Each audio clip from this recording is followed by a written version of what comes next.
I guess you love movies. I do too. Hi guys, and welcome back to another video and a new series on my channel.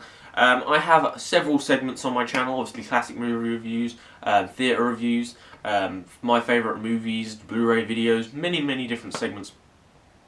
However, there are definite gaps in my channel where I want to fill with films I don't generally talk about. So, on my classic movie reviews, obviously I'm talking about films 1969 or older.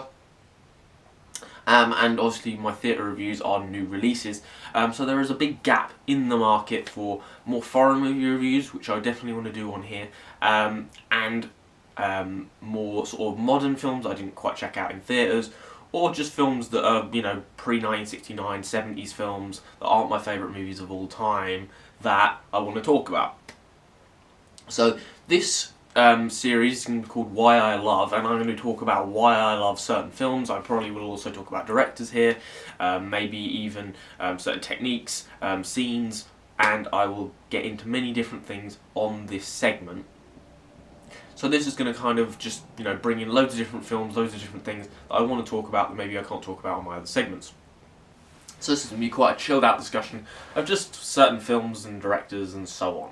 So today I'm going to be talking about a film that I didn't check out in theatres. It came out in 2014, and I've heard great things about it for years now, and I just never got around to watching it. Recently just came on Netflix, and today I'm going to be talking about Why I Love Nightcrawler. So, if you've seen Nightcrawler, you'll know, because this has got some really good reviews and a lot of people really love this movie. I'll be talking about several things that I really like about this film. Specifically, I'm just going to get into it straight away. Jake Gyllenhaal's performance in this film is fantastic. He's so good in this film, it's amazing. This is probably one of the most unlikable characters that I've seen in the movies in a long time. There are a lot of unlikable characters in films. Like your Alex DeLarge or something like that. But there are a lot of unlikable characters in movies. But this is one of the most unlikable in a long time. This is a horrific person, a malevolent person who really does not care at all about anyone. He has no, he has no feeling for any people. He doesn't care about. He doesn't have any concerns about their feelings or their well-being. All he cares about is himself and progressing his life and progressing his success, and that's all he cares about. And he will use anyone to get what he wants out of them. And Lou Bloom in this movie is he's such an odd character, such a idiosyncratic character at times. He talks in a very odd way, but as the film goes along you realise that he is more than that. He's a pretty monstrous human being, and he will let and allow certain circumstances to occur that will, cause serious harm to a lot of people in this movie, and he does not care about it. And he is fantastic, Jake Gyllenhaal, in this movie. And I've heard a lot of things about how he immersed himself into this role. He lost a lot of weight for the role, because there's a lot of symbolism about how Lou is like a coyote in terms of how he hunts for his sort of his opportunity. Because obviously this movie's about, he's a con man originally, but he's trying to get into this industry of night crawling, which is literally going out at night with a movie camera and just trying to catch gruesome, murders or car crashes on tape, sell them to the news, to the sort of local news stations, and get paid for that. And that's what he continues to do. He continues to grow at this job. He gets himself an assistant, but he, as the movie goes along, he begins to start crossing some serious moral lines.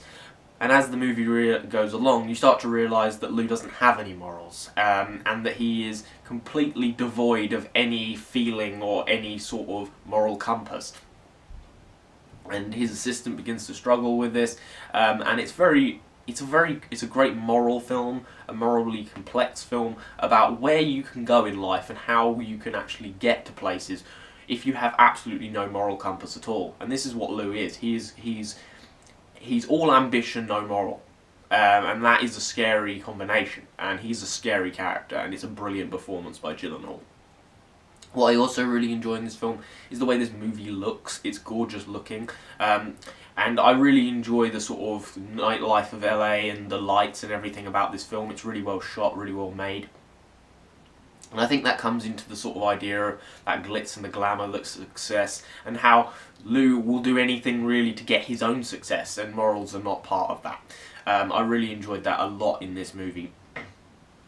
This movie also is exceptionally suspenseful in scenes where you know that something horrific is going to happen. You're pensive, everyone else in the scene is pensive, but you know one person that isn't is Lou, because Lou doesn't care. Like I said, he does not care about collateral damage, he does not care about blood or guts, he does not care about people dying around him because of his actions.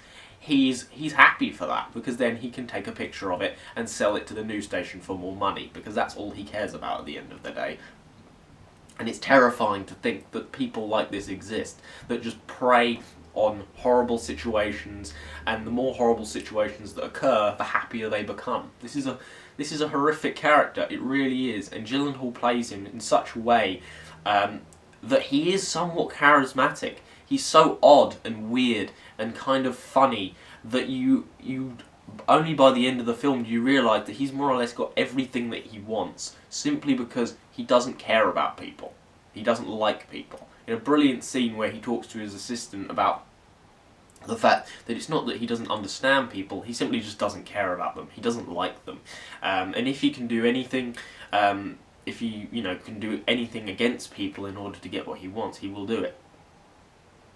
But also, I really enjoy how this movie is kind of a social satire. It's definitely a movie talking about the extremes that people go to get a story, this sort of media obsessed generation, and how we are obsessed with guts and gore in reality and in film, and across entertainment and media. It reminds me kind of a more suspenseful and violent modern day Network. It's a movie that definitely satirises this insanity inside the big studios and inside big news stations about how they will kill for a story, literally. And that definitely happens within this film. Network is a different film, but I definitely get that feeling of that satire, of that workplace, of this sort of production, and I really enjoyed that part of the movie as well. This is definitely one of my favourite movies of 2014, most definitely. My favourite is still Whiplash, but it definitely is a film that is probably up there in my top 3 of 2014, and it's definitely one of the better movies I've seen over this decade, I would say. Definitely one of the most interesting and original, and that's incredible considering that this is a debut movie, and I really think that this movie has so much polish, and I really enjoyed it a lot. I thought this was great. If you haven't seen Nightcrawler and you wanted to check it out, I would definitely recommend checking it out on Netflix right now. That's the UK Netflix anyway. I don't know if it's on the US one, but if it is, go and check it out. But if it isn't, just get it out on DVD, Blu-ray, whatever. Just check this movie out, because it's definitely worth a watch, because I absolutely love Nightcrawler, and those are just a few reasons why I loved it. So there you go, that is Why I Love. That's a new segment on my channel. Hopefully you enjoyed. If you did, like, subscribe, drop your comments down in the section below. Did you enjoy this segment? If you did, would you like me to continue it? Just drop likes, comments, whatever. Just let me know what you think of this new segment. And hopefully you enjoyed this video, and hopefully I'll see you next time. Goodbye.